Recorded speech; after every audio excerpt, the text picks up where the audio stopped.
Ranveer Singh Dhurandhar cinema ప్రస్తుతం బాగా trend అవుతుంది. ఒక ఇండియన్ స్పై పాకిస్తాన్లో చొరబడి వాళ్ళలో కలిసిపోయి అక్కడే ఒక మంచి పేరు తెచ్చుకొని ఇండియాకి సెన్సిటివ్ ఇన్ఫర్మేషన్ని పంపించడమే ఈ సినిమా మెయిన్ ప్లాట్. కానీ నిజ జీవితంలో కూడా ఇలాంటి ఎంతో మంది స్పైలు ఉన్నారంటే మీరు నమ్ముతారా? ఆ స్పైలు ఎవరు?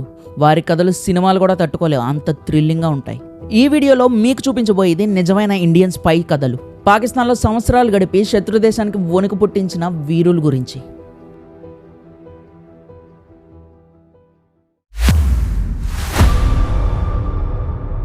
రవీంద్ర కౌశిక్ రాజస్థాన్లోని శ్రీ గంగానగర్లో పుట్టారు.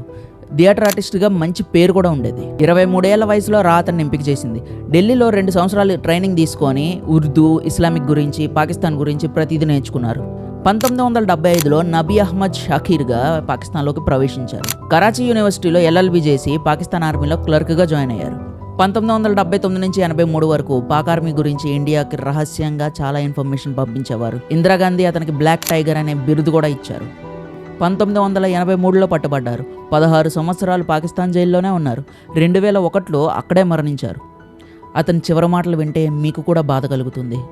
ఇంత పెద్ద దేశానికి కర్పూరం కాసిన వాళ్ళకి చివరికి ఇదా గతి. మోహన్ లాల్ భాస్కర్ ఫిరోజ్పూర్లోని 1967లో మిలిటరీ ఇంటెలిజెన్స్లో చేరారు. మొదటి 15 నెలల్లోనే 16 సార్లు పాకిస్తాన్ బోర్డర్ దాటారు.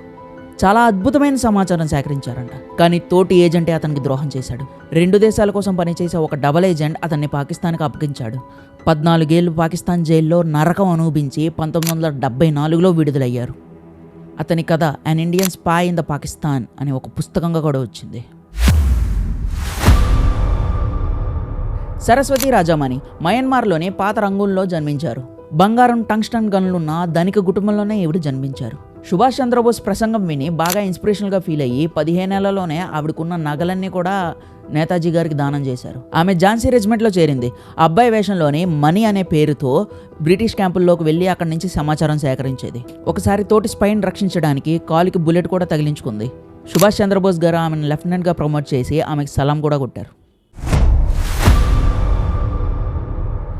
నీరా ఆర్య ఉత్తరప్రదేశ్లోని బాగ్పట్ జిల్లాలోని 1902లో జన్మించింది. చిన్న వయసులోనే స్వతంత్ర ఉద్యమంలో పాల్గొంది. బ్రిటిష్ ఇంటెలిజెన్స్ ఆఫీసర్ శ్రీకాంత్ బైరంజన్ గారిని పెళ్లి చేసుకుంది కూడా. కానీ అతను నేతాజీని చంపడానికి ప్లాన్ చేస్తున్నాడన్న విషయం తెలిసింది ఈవిడికి. ఒకరోజు శ్రీకాంత్ నేతాజీపై కాల్పులు జరిపారు.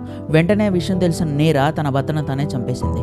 నేతాజీ ఆమెకు నీరా నాగిని అని పేరు కూడా పెట్టారు. ఆమెను బ్రిటిష్ వారు పట్టుకొని ఘోరంగా హింసించారు. ఆవిడ ఛాతిని కూడా కోసేశారు. కానీ ఆవిడ ఒక్క సమాచారం కూడా ఇవ్వలేదు.